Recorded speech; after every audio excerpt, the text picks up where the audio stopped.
Family is in tears after they spot a familiar face at the dog shelter.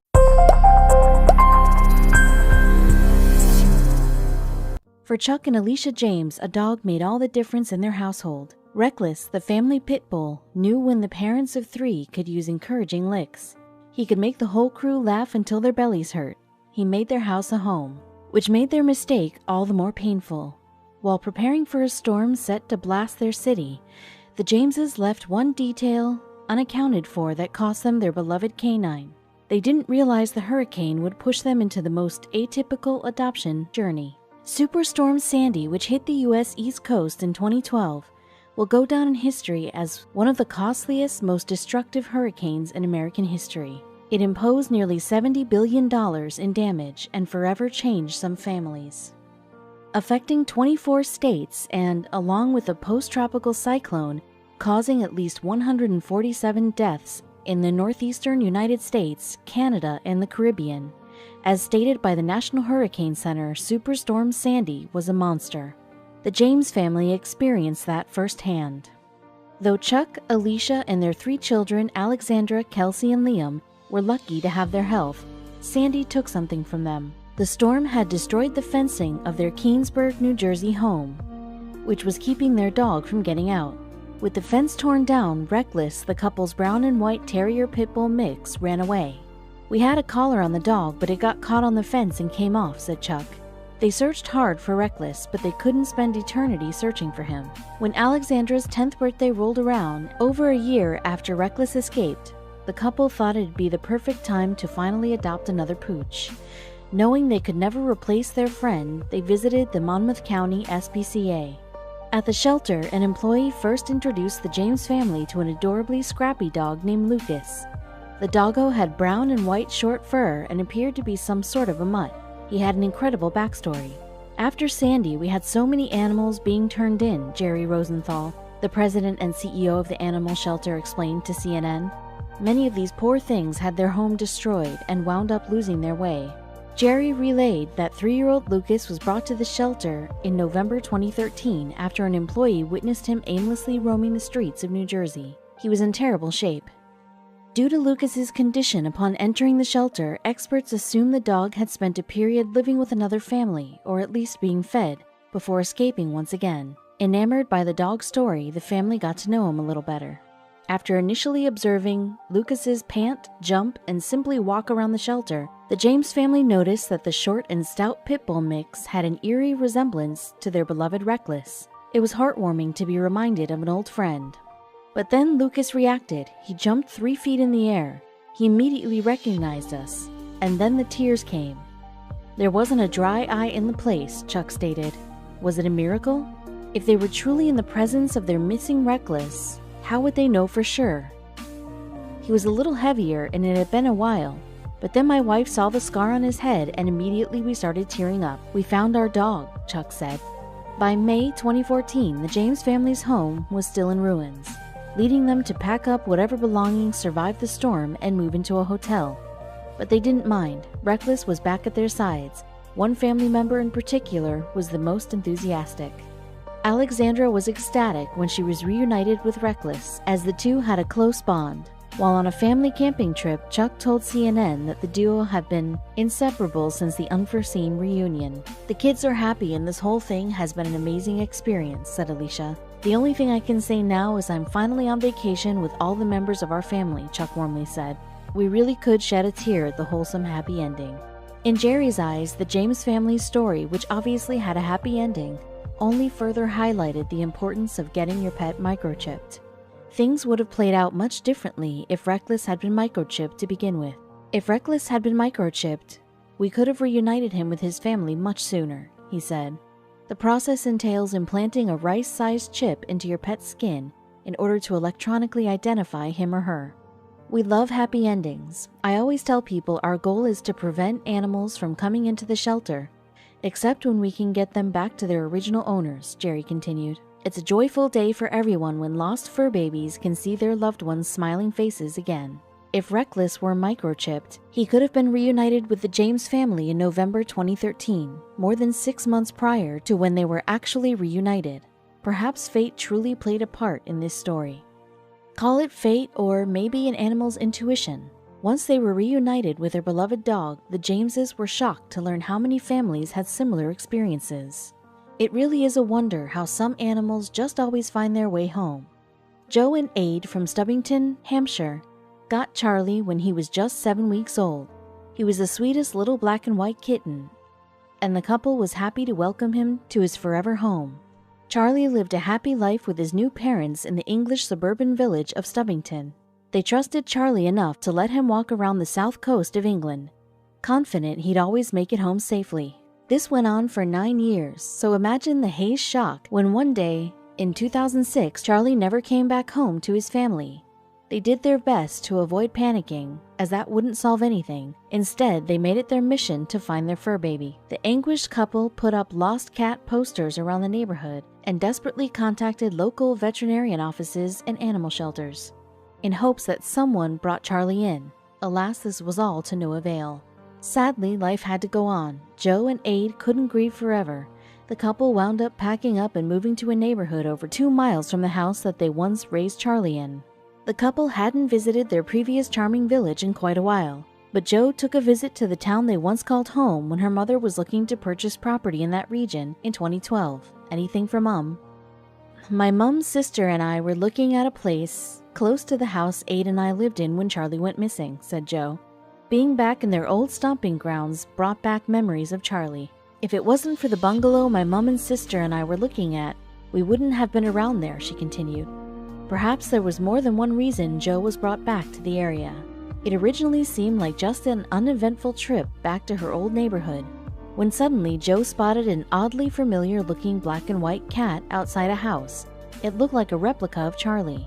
When we saw this cat on a wall outside a house, I was immediately 99.9% sure it was Charlie, Joe recalled. But since she hadn't seen her precious fur ball in about 6 years, it would be a miracle if it were really him.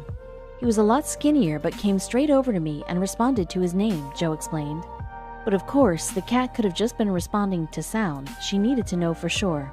Joe had a strong gut feeling that this random cat in her former neighborhood was in fact her missing pet, so she did what any crazy cat lady would do. She took him.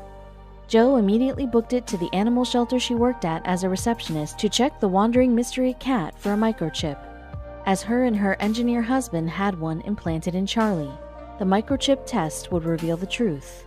Unbelievably, the microchip test revealed that this enigma of a cat truly was Charlie, who was 16 years old as of 2012. I'm over the moon to have him back. We shed a few tears when the microchip test worked, Joe gushed. It was fate. Joe went and spoke to the man who lived in the house she found Charlie in front of, him telling her that he'd been feeding Charlie for nearly 2.5 years. If only Charlie could talk to tell the tales of his 6-year journey. Charlie had always been quite a friendly cat. When we lived in Stubbington, he would often go down to the nearest stables where they would feed him. So it's no surprise he found someone to look after him in the intervening years, Joe explained. Joe and Ade were beyond grateful to have their 4-legged friend back in their home. But things were much different in the Hay household since Charlie had last lived with them, as the family now had 2 other cats, 2 dogs, and beautiful twin babies, Drew and Daniela. Though he was always a mischievous, fun-loving outdoor kitty, Joe and Ade were understandably wary of the idea of letting him go outside. Regarding the idea, Joe then stated, "We will eventually, but I don't know when I'll be brave enough. He's got the meow of an older cat now, and you can tell he's grown up into an older boy. He's settling back in and doesn't seem too fazed by the children," Joe relayed of Charlie's progress. The Hays had always wondered what happened to Charlie after he disappeared, but that no longer mattered. Charlie was finally home. Though the story of Joe and Ade's runaway cat is miraculous, cats are survivors. And this kind of thing happens more than you think. Though not all pet owners get microchips implanted in their cats, there are other ways of confirming that a lost cat is your lost cat. John Gulla was craving both responsibility and love one day in 2012, so he followed in the footsteps of so many young adults before him and went searching for the perfect pet. When he saw 2 cats, Julie and her brother Jack, John knew he found the perfect pair. He brought the 2 home and let them run hog wild around his place. The kittens cuddled together. They played together. They were a delight. This made it particularly painful when, shortly after the adoption, John had to leave Julie and Jack with his mother. He was off to college and wasn't into the idea of hiding cats in his dorm room. John's mother, Lorinda, welcomed the kittens into her abode because, come on, who wouldn't? Julie had a little white spot on her fur that made her just so darn cute.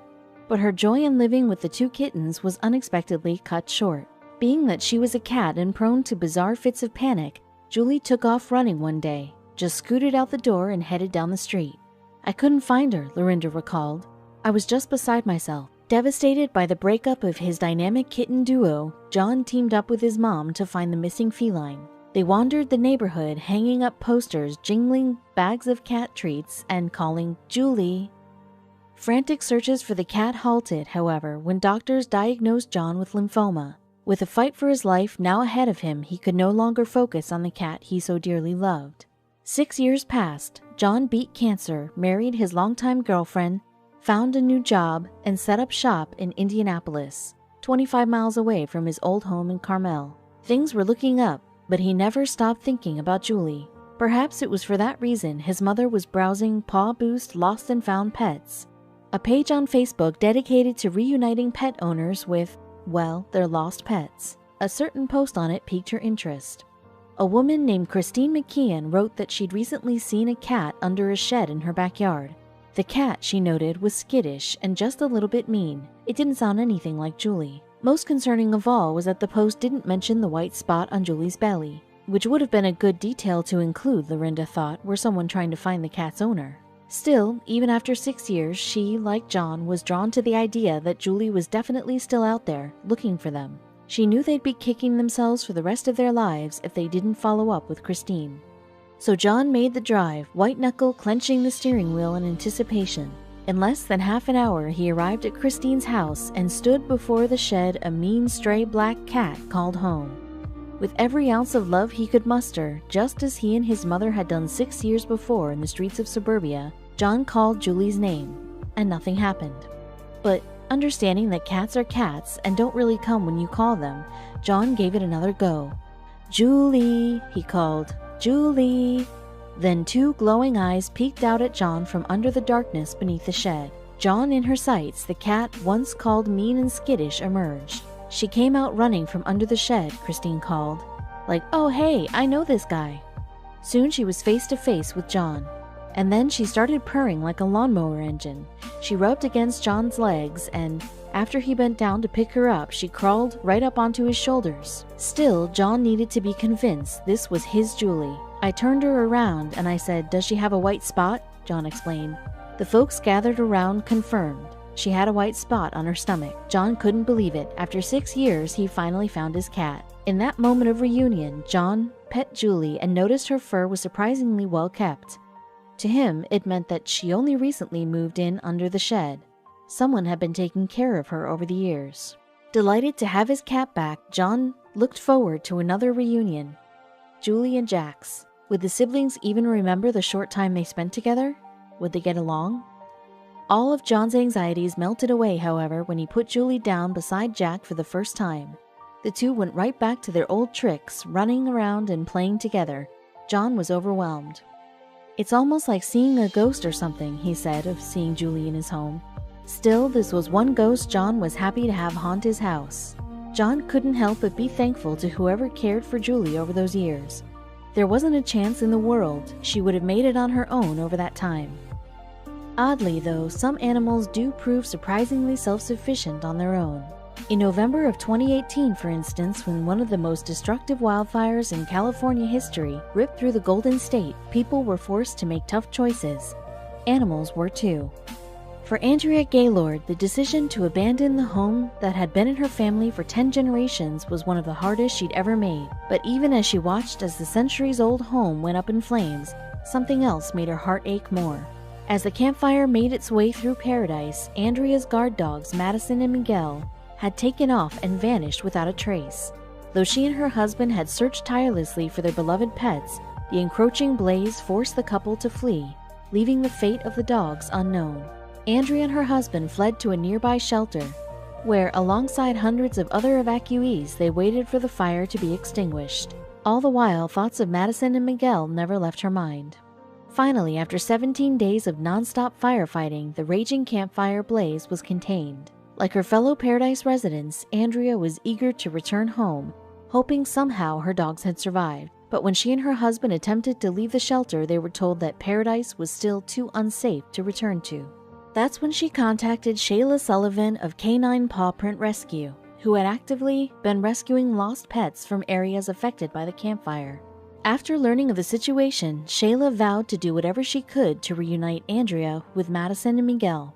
However, as soon as Shayla began her search, she received word of a dog matching Madison and Miguel's description wandering through the small city of Citrus Heights, near Sacramento.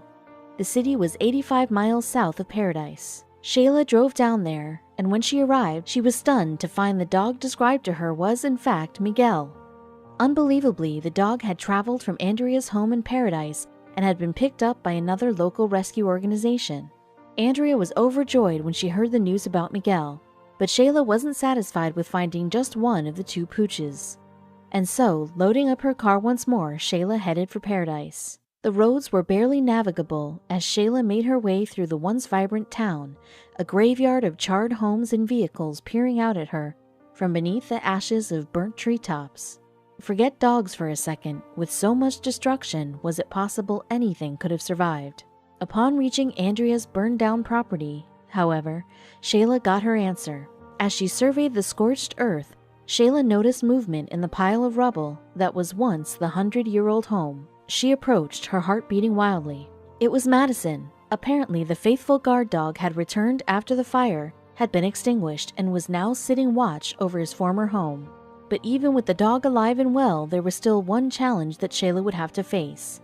Being that Madison was no lover of strangers, the wary dog immediately took off when Shayla approached him. Some guard dog. Shayla knew if she wasn't able to catch Madison, the dog would surely perish from a lack of food and water.